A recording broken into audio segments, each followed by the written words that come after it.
Mi nombre es Sebastián Villarreal y tengo 40 años. Siempre viví a la sombra de las expectativas que mi familia tenía puestas en mí, en la elegante pero asfixiante sociedad de San Luis Potosí, México. Mi hermano menor, Rodrigo, era el sol alrededor del cual giraba todo, carismático, ambicioso, con una facilidad natural para los negocios y para moverse entre la élite. Él encantaba a todos con su sonrisa perfecta, sus trajes a medida y su habilidad para cerrar acuerdos mientras tomaba mezcal artesanal en las tertulias correctas. Yo, en cambio, era el callado, el raro, el que prefería encerrarme con libros de historia antigua en lugar de asistir a cenas de networking o galas benéficas. Me gustaba hacer preguntas incómodas sobre el pasado de nuestra familia, sobre esos silencios que nadie quería tocar, mientras todos los demás se esforzaban por mantener intacta la fachada de una reputación impecable en la alta sociedad potosina. Mis padres, Eduardo y Elena Villarreal, eran dueños de una hacienda espectacular del siglo XIX ubicada en el corazón del centro histórico. Columnas de cantera rosa, jardines meticulosamente cuidados, salones que habían visto pasar generaciones de políticos, empresarios y artistas. Era el tipo de propiedad que salía en revistas de arquitectura y decoración, y que servía de escenario para eventos de caridad que reforzaban su posición social. Rodrigo encajaba a la perfección en ese mundo, manejaba un BMW reluciente, hablaba de portafolios de inversión como si hubiera nacido con un traje puesto, y parecía destinado a heredar no solo el dinero, sino también el prestigio. Yo, por mi parte, trabajaba como investigador histórico en el Instituto de Cultura de San Luis Potosí. Ganaba unos 450,000 pesos al año, suficiente para vivir dignamente pero sin lujos. Conducía un viejo Suru de más de 10 años que apenas arrancaba en las mañanas frías, y vivía en un departamento modesto cerca del Jardín de San Juan de Dios. Mis fines de semana los pasaba explorando cementerios olvidados, ruinas coloniales o archivos polvorientos. Mi familia lo toleraba como una fase excéntrica que, con el tiempo, se me pasaría. Nunca se les ocurrió que esa fuera mi verdadera vocación. Todo cambió en febrero de 2024, cuando mis padres murieron en un accidente automovilístico. La familia entera se reunió en la hacienda para el funeral. Rodrigo interpretó magistralmente el papel del hijo devastado, estrechaba manos, recibía condolencias de políticos y empresarios influyentes, hablaba con voz quebrada de lo mucho que los extrañaríamos. Yo me quedé al fondo, en silencio, observando la escena y dándome cuenta, con una mezcla de culpa y alivio, de que no sentía la tristeza profunda que se esperaba de mí. Sentía más bien una especie de liberación. 3 días después, nos citaron en la oficina de Mendoza y Asociados, el despacho jurídico que había manejado los asuntos de mi padre durante décadas. El abogado, Ricardo Mendoza, un hombre mayor con lentes de armazón dorado y voz pausada, se aclaró la garganta y comenzó a leer el testamento. A Rodrigo le correspondía la hacienda familiar, valuada en unos 30 millones de pesos, el portafolio de inversiones por otros 10 millones, el BMW, la casa en Punta Mita y todos los intereses comerciales. Todo lo que representaba el poder y el estatus de los Villarreal en San Luis Potosí. Luego, Mendoza hizo una pausa y continuó, y para Sebastián. Rodrigo ya sonreía con esa sonrisa burlona que tanto conocía. Sus padres le han dejado una propiedad en Chihuahua, una casa con 40 hectáreas de terreno cerca de la Sierra Tarahumara. Rodrigo soltó una carcajada disimulada. Papá siempre decía que ese lugar era más un problema que una bendición. Buena suerte con eso, Sebas. Yo no dije nada. Nunca había oído hablar de esa propiedad. Mendoza me entregó un sobremanila grueso con las escrituras y algunas fotografías antiguas. La casa aparecía en un estado lamentable, pintura descascarada, techo hundido, ventanas tapiadas con tablones. Parecía abandonada desde hacía décadas. Su bisabuela Esperanza vivió allí hasta su muerte en 1987, explicó el abogado. Sus padres nunca la visitaron.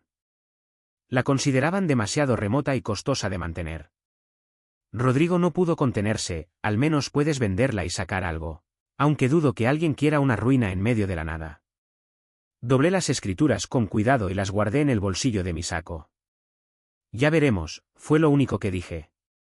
2 semanas después, a finales de febrero, cargué mi viejo Suru con todo lo que poseía, libros, ropa, algunos muebles básicos, y manejé las 18 horas directas hasta Chihuahua.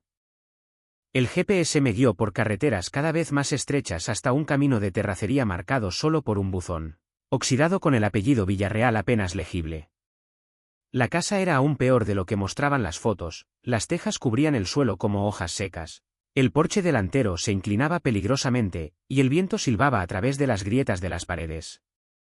Pero el terreno era impresionante. 40 hectáreas de praderas ondulantes, con la majestuosa Sierra Madre Occidental alzándose al fondo como una muralla azul. Un arroyo cristalino atravesaba la propiedad, y al amanecer vi venados pastando tranquilos en la distancia. Esa primera noche dormí en un sleeping bag en el piso de la sala, escuchando los sonidos de la noche y sintiendo, por primera vez en mucho tiempo, que estaba exactamente donde debía estar. Al día siguiente comencé a explorar la casa habitación por habitación. La cocina tenía gabinetes deformados por la humedad, el baño estaba oxidado hasta lo irreconocible. Pero en la recámara principal noté algo extraño. Unas tablas del piso en una esquina eran más nuevas que las demás, como si las hubieran reemplazado recientemente. Con una palanca que encontré en el cobertizo, las levanté con cuidado. Debajo había una caja metálica envuelta en tela gruesa. Dentro encontré documentos, fotografías antiguas, actas de nacimiento, certificados de matrimonio y escrituras que databan de finales del siglo XIX. Entre ellos había fotos de familias indígenas, objetos ceremoniales envueltos en piel de venado. Y algo que me dejó sin aliento.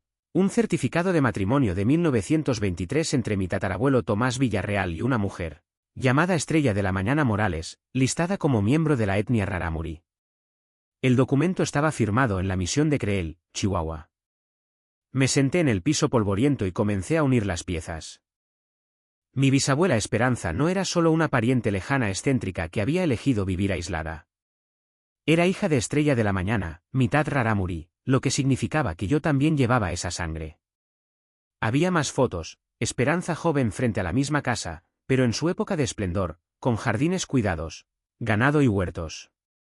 Fotos de ella participando en ceremonias tradicionales, vestida con ropa rarámuri, rodeada de otras familias indígenas.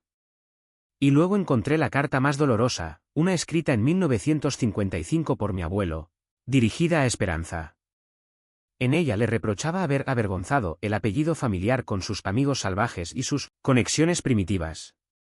Le advertía que cortaría todo apoyo financiero si seguía presumiendo su sangre india. La respuesta de Esperanza también estaba allí, prefería la pobreza antes que negar quién era. Se quedaría en Chihuahua, en la tierra de su madre, y no volvería a contactar a la familia. Cumplió su palabra. Encontré recibos que mostraban que mis padres habían pagado los impuestos de la propiedad durante décadas, pero nunca hablaron de ella. Era un secreto vergonzoso, un recordatorio de la parte de la familia que habían decidido enterrar para mantener la ilusión de pureza y estatus. En marzo de 2024 manejé hasta Creel, el corazón de la región rarámuri. Llevé conmigo las fotografías y documentos. En el Centro Cultural de la Comunidad me reuní con Rosa Batista, una anciana genealogista e historiadora tribal. Al ver el certificado de matrimonio, sus ojos se iluminaron. Estrella de la Mañana, recuerdo las historias. Era prima de mi abuela. Mujer hermosa, muy tradicional. Siempre nos preguntamos qué pasó con su hija. Rosa me presentó a otros elders que recordaban a Esperanza. Me contaron cómo había mantenido vivas las tradiciones incluso después de casarse con un mestizo, cómo hablaba rarámuri con fluidez, cómo participaba en ceremonias y danzas.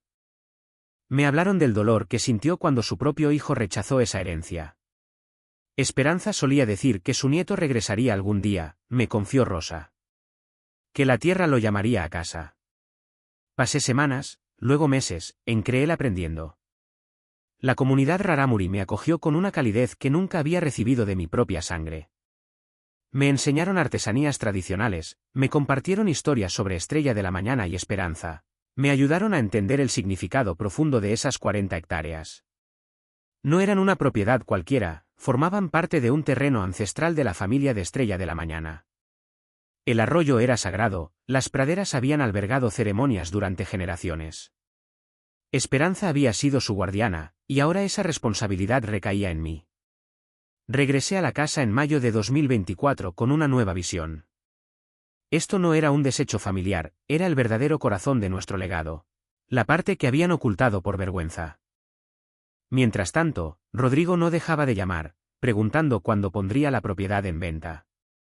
Le colgaba o ignoraba las llamadas hasta que un día, a mediados de mayo, contesté. ¿Ya encontraste comprador?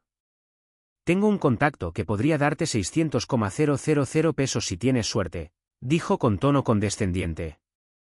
No voy a vender, respondí. Se rió. ¿Y qué vas a hacer con una ruina en medio de la nada? ¿Con qué dinero, Sebas? Tú ganas una miseria en ese trabajo del instituto. ¿Sé realista? Le colgué.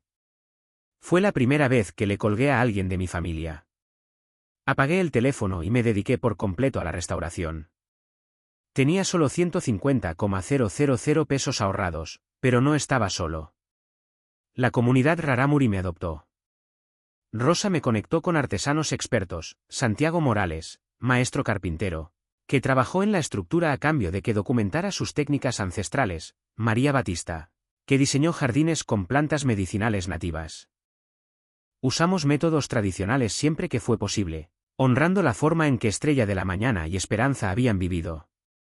Solicité becas al Consejo Nacional para la Cultura y las Artes y a la Secretaría de Cultura de Chihuahua. Mi experiencia como investigador me permitió escribir propuestas sólidas sobre la importancia cultural del proyecto. Obtuve 300,000 pesos para documentar técnicas tradicionales y 200,000 más para preservar artefactos históricos. Para diciembre de 2024 la casa ya era habitable, pero se estaba convirtiendo en algo mucho mayor. Los ancianos comenzaron a visitarla para contar historias. Artistas venían a enseñar artesanías. Familias traían a sus hijos para que aprendieran sobre su herencia.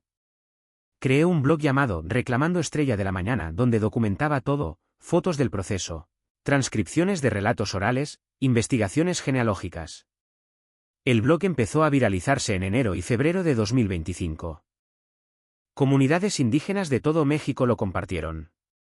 Revistas académicas publicaron artículos. National Geographic se interesó en un reportaje. Rodrigo seguía dejando mensajes cada vez más frustrados, asumiendo que había fracasado y regresado derrotado a San Luis Potosí. En marzo de 2025 solicité registrar la propiedad como centro cultural oficial. El Centro de Patrimonio Estrella de la Mañana ofrecería talleres de artesanías, programas educativos sobre cultura rarámuri y sería un espacio de reunión comunitaria. El Estado lo aprobó en abril y otorgó fondos adicionales. El Instituto Nacional de los Pueblos Indígenas y la Universidad Autónoma de Chihuahua se sumaron como aliados.